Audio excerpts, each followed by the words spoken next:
बिस्मिल्लाहिर्रहमानिर्रहीम। Welcome to chemistry with Kamran Chaudhary. अगर आप इस चैनल पर नए हैं तो इस चैनल को सब्सक्राइब ज़रूर कर दीजिएगा, साथ बेल आइकन को लाजमी प्रेस कर दीजिएगा ताकि आपको आने वाली हर नई वीडियो का नोटिफिकेशन मिलता रहे। अच्छा जी, तो मेरे बच्चों, बात दरअसल यूं है कि प्रीवियस लेक्चर में हमने आपके क्लास 10 चैप्टर नंबर 9 जिसका नाम है केमिकल इक्विलिब्रियम, उसका टॉपिक नंबर 9.1 जिसका नाम है reversible reactions and dynamic equilibrium, ये स्टार्ट किया था हमने। प्रीवियस लेक्चर में मैंने आपको बता दिया था जनरली एक केमिकल रिएक्शन क्या होता है, फिर रिवर्सिबल रिएक्शन जो होते हैं वो केमिकल रिएक्शन की ही एक टाइप है और उसकी हमने कुछ एग्जांपल्स देखी थी। जी मैं ਤੁਹਾਨੂੰ पहले भी पता है, इधर उधर दी हैंकी फैंकी नहीं मारता मैं। जो आप में अवेलेबल होता है मटेरियल, मैं उसी पे स्टक रहता हूँ। ठीक है, उसी को कोशिश करता हूँ कि आपको आसान जबान में समझा दूं। ठीक है, तो आप जो है ना लेक्चर पूरा देखा करें, कोई भी चीज ऐसी नहीं होती जो कि आपसे बाहर हो। ठीक है ना, दे पुत्र बन के पूरा लेक्चर व्याख्या करो। तो स्टार्ट करते हैं। आज हम लोग एक एग्जाम्पल को लेकर चलेंगे, ठीक है, जो कि बेसिकली है reaction between sulphur dioxide and oxygen. तो इसको जरा एक्सप्लेन करेंगे, फिर हम आहिस्ता आहिस्ता केमिकल इक्विलिब्रियम की डेफिनेशन और डायनामिक इक्विलिब्रियम की डेफिनेशन तक पहुंच जाएंगे। ठीक हो गया पुत्र? तो SO2 एंड O2 के दरमियान जो केमिकल रिएक्शन होता है वो मैंने प्रीवियस लेक्चर में भी आपको एग्जाम्पल में समझा दिया था, बता दिया था। आज हम इसकी थोड़ा सा डिटेल देखेंगे।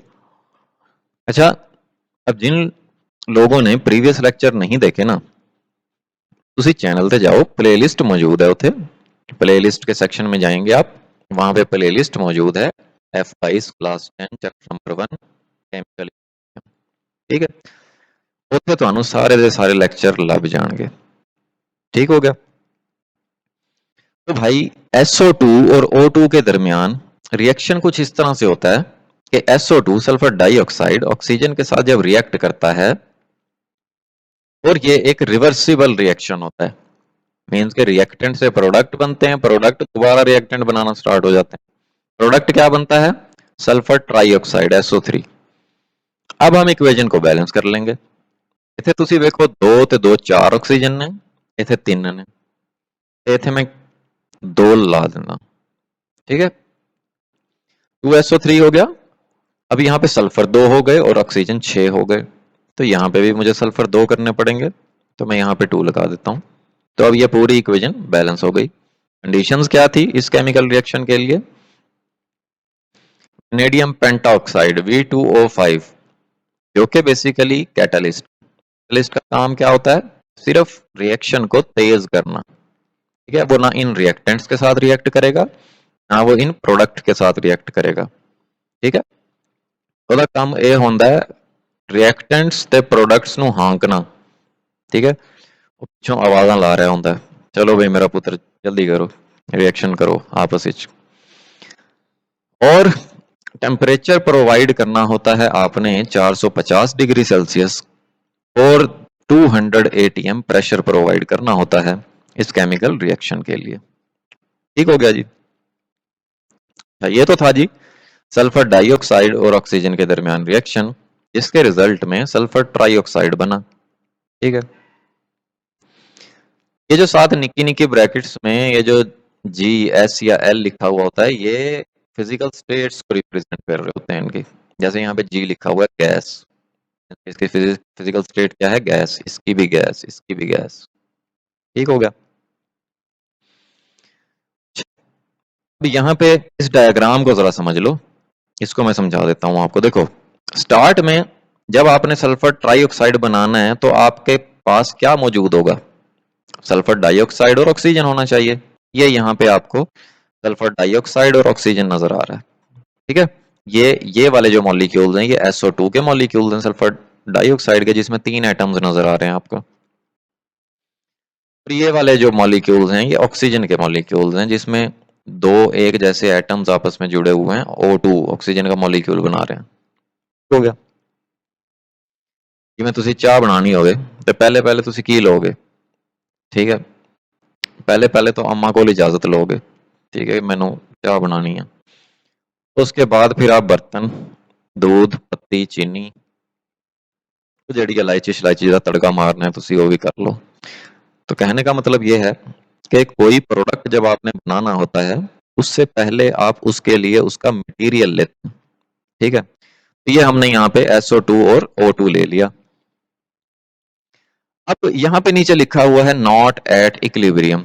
अभी तो केमिकल रिएक्शन जब स्टार्ट होगा उसके बाद कहीं जाके इक्विलिब्रियम अचीव होगी। ठीक है, ये मैंने कल आपको बताया था कि इक्विलिब्रियम क्या होती है, जब रेट ऑफ फॉरवर्ड और रेट ऑफ रिवर्स रिएक्शन जो है वो इक्वल हो जाए, इनके सेम स्पीड के साथ रिएक्टेंट से प्रोडक्ट बन रहे हों और प्रोडक्ट से रिएक्टेंट बन रहे होते हैं, उसको हम लोग केमिकल इक्विलिब्रियम बोलते हैं। तो अभी तो हमने ये SO2 और O2 लिए, जब इनका रिएक्शन होगा और क्या बनेगा, सल्फर ट्राइऑक्साइड बनेगा। जब सल्फर ट्राइऑक्साइड बनेगा उसके बाद फिर वक्त आएगा कि ये सल्फर ट्राइऑक्साइड जो है वो दोबारा सल्फर डाइऑक्साइड और ऑक्सीजन बनाना स्टार्ट कर देगा। सल्फर डाइऑक्साइड और ऑक्सीजन बना रहे हैं SO3 और SO3 बना रहा है दोबारा SO2 और O2। उस वक्त हमारा इक्विलिब्रियम अचीव होगा। ठीक है, यहाँ पे SO3 लिखा हुआ है, उसके नीचे लिखा हुआ है नॉट एट इक्विलिब्रियम। मतलब देखो, सिर्फ सल्फर डाइऑक्साइड और ऑक्सीजन अगर मौजूद हों केमिकल रिएक्शन में, मतलब अभी प्रोडक्ट नहीं बने, तब भी इक्विलिब्रियम अटेन नहीं होगी, इक्विलिब्रियम अचीव नहीं होगी। या सिर्फ और सिर्फ प्रोडक्ट मौजूद है, मतलब सारे के सारे रिएक्टेंट खत्म हो गए और उन्होंने प्रोडक्ट बना दिया, तो तब भी इक्विलिब्रियम अचीव नहीं होगी। जब भी आपका रिएक्शन इक्विलिब्रियम में होगा, एक तो याद रखना, एक वो रिवर्सिबल रिएक्शन होगा, दूसरी बात ये है कि रिएक्टेंट्स भी मौजूद होंगे इक्विलिब्रियम पे और प्रोडक्ट्स भी मौजूद होंगे, क्योंकि रिएक्टेंट से प्रोडक्ट बन रहे हैं, प्रोडक्ट से रिएक्टेंट बन रहे हैं। ठीक है, ये तो पता होना चाहिए। जैसे देखो यहाँ पे मैंने लिखा हुआ है what types of molecules are present at equilibrium. जब एक केमिकल रिएक्शन इक्विलिब्रियम अचीव कर लेता है, इक्विलिब्रियम में आ जाता है, तब कौन कौन से जो सब्सटेंसेस हैं वो अवेलेबल होते हैं। तो याद रखना, रिएक्टेंट्स भी अवेलेबल होते हैं और प्रोडक्ट्स। तो यहाँ वाले हमारी वाली एग्जांपल में कौन कौन से मॉलिक्यूल्स अवेलेबल होंगे, सल्फर डाइऑक्साइड भी होगा, ऑक्सीजन भी होगा और सल्फर ट्राइऑक्साइड भी होगा। ठीक है, ये तीनों मॉलिक्यूल्स जो हैं वो मौजूद होंगे जब आपका केमिकल रिएक्शन इक्विलिब्रियम में होगा। ठीक है, अच्छा, अब हम कॉन्सेप्ट देख लेते हैं फॉरवर्ड और रिवर्स रिएक्शन का। देखो, जैसे मैंने कल क्या प्रीवियस लेक्चर में मैंने आपको बताया था कि केमिकल रिएक्शन क्या होता है, फिर उसका बाद मैंने आपको बताया कि रिवर्सिबल रिएक्शन क्या होता है, जो कि केमिकल रिएक्शन की एक टाइप है। फिर आगे रिवर्सिबल रिएक्शन आगे 2 टाइप्स का होता है, एक होता है फॉरवर्ड रिएक्शन और एक होता है रिवर्स रिएक्शन। तो सबसे पहले हम लोग फॉरवर्ड रिएक्शन को देख लेते हैं क्या होता है। Forward reaction is a reaction in which products are produced from reactants. Reactants से प्रोडक्ट बन रहे होते हैं and it goes from left to right in a reversible reaction. Generally हम इसको कैसे लिखते हैं, लेफ्ट टू राइट, मतलब रिएक्टेंट पहले लिखते हैं, उसके बाद एरो आता है रिएक्टेंट से प्रोडक्ट की तरफ और राइट साइड पे प्रोडक्ट आ जाते हैं। जैसे अभी हमारे वाले रिएक्शन में जो कि है SO2 और O2 के दरमियान, जो कि मैंने अभी आपको बताया कि ये रिएक्शन है।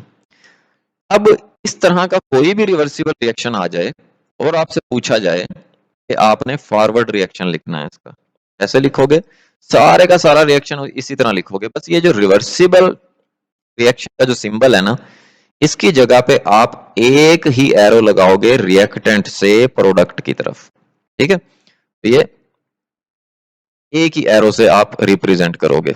ठीक है, जैसे मैं अभी बता देता हूं आपको, हम फॉरवर्ड रिएक्शन लिख रहे हैं, इस रिएक्शन के लिए। ठीक है, ये देखो रिएक्टेंट्स लिख दिए SO2 और O2।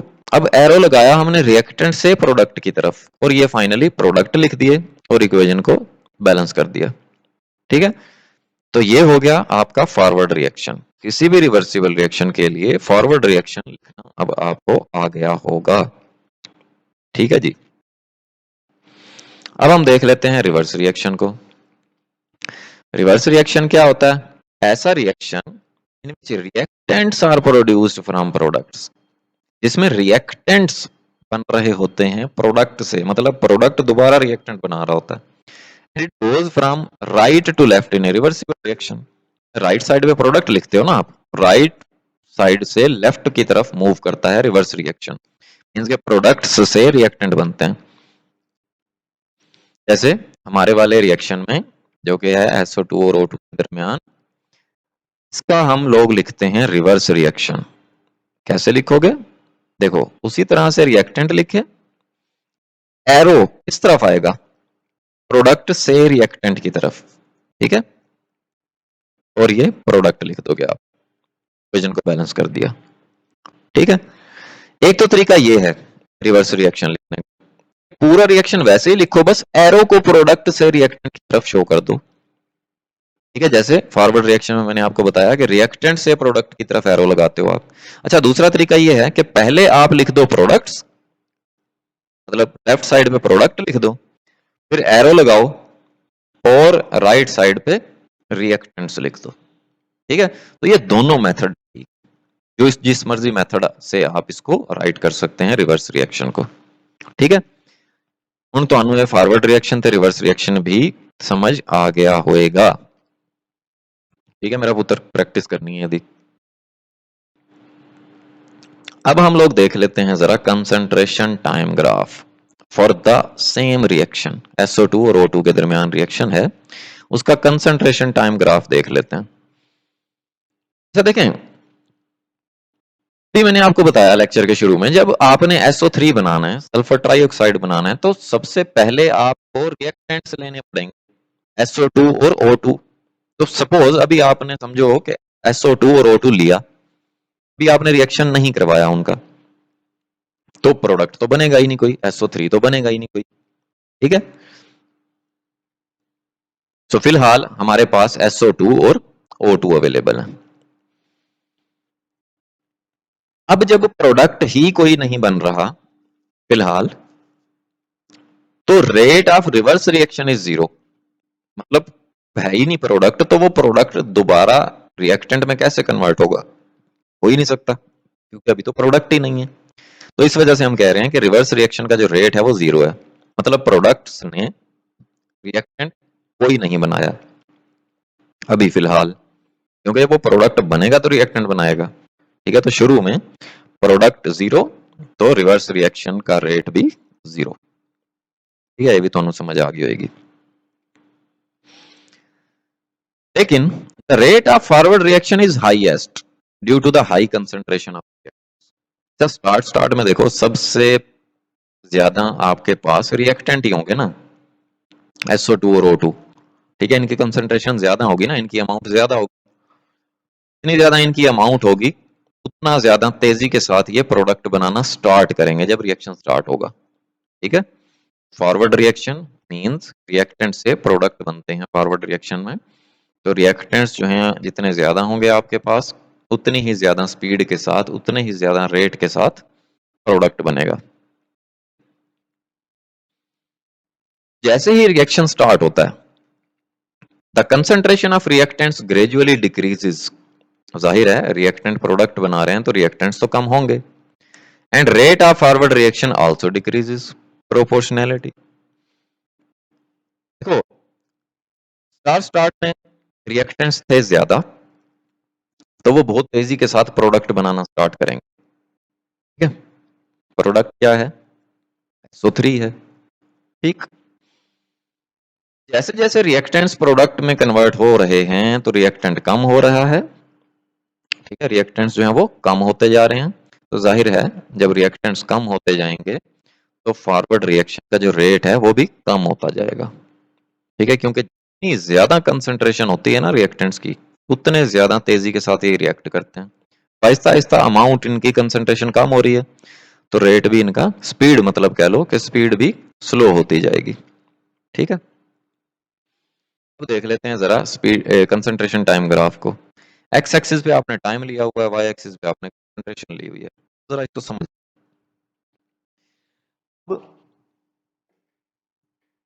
हुआ क्या,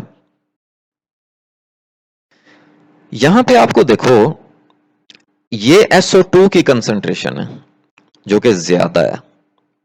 ठीक है, यहाँ पे है O2 की कंसंट्रेशन, ये वाला जो ग्राफ है। ठीक है, O2 है और ये SO2 की कंसंट्रेशन है। वाई एक्सिस पे क्योंकि आप कंसंट्रेशन की वैल्यू ले रहे हो। ठीक है, जैसे मैंने अभी आपको बताया कि स्टार्ट में आपने रिएक्टेंट्स लेने हैं ना, तो SO2 आपने लिया जो कि इक्वेशन के अकॉर्डिंग 2 मोल्स है, ये 2 लिखा हुआ है यहाँ पे। ऑक्सीजन कितने हैं, ऑक्सीजन 1 मोल है। ठीक है,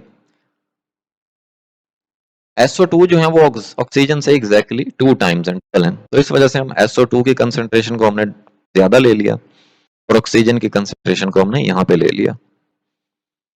ये जो कंसंट्रेशन है ये आपको पता है ओरिजिन होता है, यहाँ पे वैल्यू जो है 0 है, क्योंकि मैंने अभी आपको बताया स्टार्ट में सिर्फ रिएक्टेंट्स मौजूद होंगे। तो ऑक्सीजन की कंसंट्रेशन यहाँ पे आपको नजर आ रही है, कोई ना कोई वैल्यू है, और SO2 की कंसंट्रेशन की कोई ना कोई वैल्यू है जो कि ऑक्सीजन से एग्जैक्टली डबल है। ठीक है, जबकि SO3 जो है इस पॉइंट वो 0 है, क्योंकि अभी तो बनना ही स्टार्ट नहीं हुआ SO3। ठीक है, तो यहां तक अभी आपने,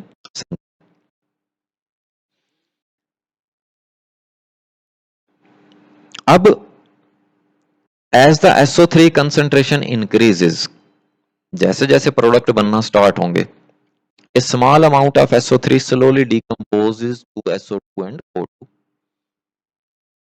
प्रोडक्ट ना रिवर्सिबल रिएक्शन था और प्रोडक्ट दोबारा से रिएक्शन बनाना स्टार्ट। ठीक है, this means reverse reaction has begin, इसका मतलब है रिवर्स रिएक्शन तो स्टार्ट हो चुका।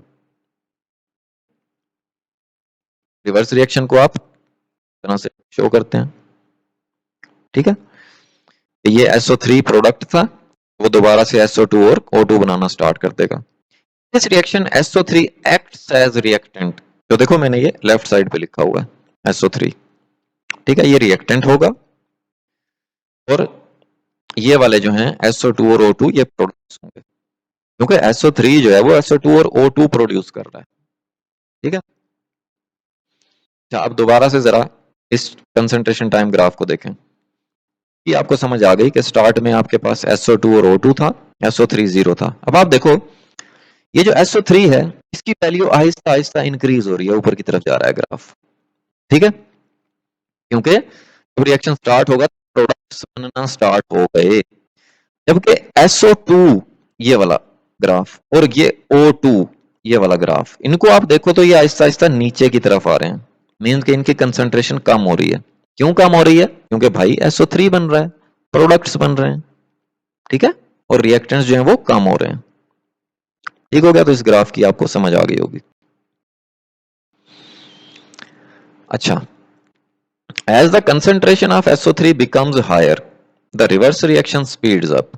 जैसे देखो अभी मैंने आपको बताया कि स्टार्ट में जब रिएक्टेंट्स मौजूद हैं आपके पास, तो वो तेजी के साथ प्रोडक्ट बनाएंगे, तो जब प्रोडक्ट ज्यादा हो जाएंगे तो वो तेजी के साथ फिर क्या बनाना स्टार्ट कर देंगे, दोबारा से रिएक्टेंट बनाना स्टार्ट कर देंगे।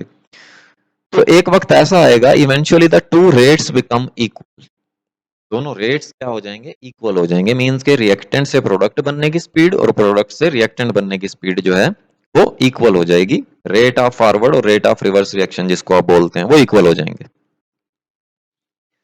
At this stage, SO3 decomposes to SO2 and O2 as fast as SO2 and O2 produce SO3। वही बात जो मैंने अभी आपको बताई कि जितनी ज्यादा स्पीड से SO3 जो है वो ब्रेक डाउन हो रहा होगा SO2 और O2 में, उतनी ही ज्यादा स्पीड से SO2 और O2 मिलकर SO3 बना रहे होंगे। ठीक है, at this stage reaction is said to have reached equilibrium state। तो उस वक्त हम कहेंगे कि भाई अब हमारा रिएक्शन जो है वो इक्विलिब्रियम में आ गया। अब आप दोबारा से ग्राफ देखो, इस SO3 के ग्राफ को देखो, ये अब बिल्कुल स्ट्रेट हो, ऊपर जा रहा है ना नीचे जा रहा है, तो इट मींस कि इसकी कंसंट्रेशन जो है वो कांस्टेंट हो गई, ना बढ़ रही है ना ज्यादा हो रही है। Same happened with SO2 and O2। SO2 और O2 का भी ग्राफ बिल्कुल सीधा हो गया, स्ट्रेट हो गया, इन दोनों की कंसंट्रेशन कांस्टेंट हो गई, ना बढ़ रही है ना कम हो रही है। ठीक है, क्योंकि देखो इतनी अमाउंट SO3 की SO2 और O2 बना रहा है, उतनी ही अमाउंट SO2 और O2 दोबारा से SO3 बना रहा है, तो कंसंट्रेशन तो किसी की भी इंक्रीज ही नहीं होगी, अमाउंट किसी की भी इंक्रीज नहीं होगी। तो इस स्टेज पे हम कहते हैं कि हुण साडा जिहड़ा रिएक्शन है वो इक्विलिब्रियम विच आ गया। ठीक है, ये आपको क्लियर हो गया होगा। अच्छा, अब हम आ जाते हैं केमिकल इक्विलिब्रियम की डेफिनेशन पे। अब आपको इजी लगेगी ये definition. State of a chemical reaction in which forward and reverse reaction takes place at the same rate is called chemical equilibrium। यही मैंने आपको बताया कि ऐसी स्टेट जब आपका केमिकल रिएक्शन का जो फॉरवर्ड रिएक्शन का रेट है और रिवर्स रिएक्शन का रेट है वो इक्वल हो जाए। ठीक है, तो उसको हम लोग क्या बोलते हैं, केमिकल इक्विलिब्रियम बोलते हैं उस स्टेज को। बड़ा ही इंपॉर्टेंट क्वेश्चन आ जाता है कि केमिकल इक्विलिब्रियम को हम डायनामिक इक्विलिब्रियम क्यों बोलते हैं। अच्छा, आपने फिजिक्स में भी पढ़ा होगा, इक्विलिब्रियम की दो टाइप्स होती हैं, स्टैटिक इक्विलिब्रियम और एक डायनामिक इक्विलिब्रियम। स्टैटिक इक्विलिब्रियम क्या होती है, जब बॉडी रेस्ट पे होती है। स्टैटिक का मतलब होता है एट रेस्ट। डायनामिक का क्या मतलब होता है, मूवमेंट, मोशन। जब कोई बॉडी मूव कर रही है लेकिन वो इक्विलिब्रियम में, तो उसको हम लोग डायनामिक इक्विलिब्रियम बोलते हैं। ठीक है, अब यहां पे भी आप देखो, आपका जो रिएक्शन है वो है रिवर्सिबल रिएक्शन। क्या रिवर्सिबल रिएक्शन खत्म हो जाता है, स्टॉप हो जाता है? नहीं होता। रिएक्टेंट से प्रोडक्ट बन रहे होते हैं, प्रोडक्ट से रिएक्टेंट बन रहे होते हैं, मींस के चल रहा होता है आपका केमिकल रिएक्शन, मूव कर रहा होता है, left to right, right to left. ठीक है, तो ये मेन चीज है जिसकी वजह से हम केमिकल इक्विलिब्रियम को डायनामिक इक्विलिब्रियम बोलते हैं। तो जैसे मैंने यहाँ पे बताया, this is because reaction do not stop when they come to equilibrium state. जब आपका केमिकल रिएक्शन इक्विलिब्रियम में आ जाता है वो स्टॉप नहीं होता, दोनों डायरेक्शंस में चल रहा होता है, मूव कर रहा होता है। The individual molecules keep on reacting continuously. Molecule तो रिएक्ट कर रहे हैं, रिएक्टेंट प्रोडक्ट बना रहे हैं, प्रोडक्ट रिएक्टेंट बना रहे हैं, but there is no change in the actual amount of reactants and products. जैसे मैंने आपको ग्राफ की मदद से बताया कि प्रोडक्ट की कंसंट्रेशन भी कांस्टेंट होती है, रिएक्टेंट्स की कंसंट्रेशन भी कांस्टेंट होती है, उनकी अमाउंट कम ज्यादा हो ही नहीं रही होती। ठीक है, कोई चेंज नहीं आ रहा होता उनकी एक्चुअल अमाउंट में। So this means concentrations of reactants and products become constant at equilibrium stage। Equilibrium stage पे रिएक्टेंट और प्रोडक्ट की कंसंट्रेशन क्या होती है, कांस्टेंट होती है, चेंज नहीं हो रही होती। तो इतना भी आप लिख दोगे, आपके क्वेश्चन का आंसर मुकम्मल हो गया। ठीक है, तो ऐसी मेरा पुत्र ਤੁਹਾਡਾ 9.1 topic reversible reaction and dynamic equilibrium का, तो ये एंड हुआ। होपफुली लेक्चर आपको बहुत अच्छे से क्लियर हो गया होगा। फिर भी अगर आपका कोई क्वेश्चन है, आप नीचे कमेंट सेक्शन में मुझसे पूछ सकते हैं या ईमेल भी कर सकते हैं। वीडियो पसंद आई है तो चैनल को सब्सक्राइब ज़रूर कर दीजिएगा, वीडियो को लाइक एंड शेयर ज़रूर कर दिया करें ताकि दूसरों का भी कुछ भला हो जाए। Thank you very much for watching this video.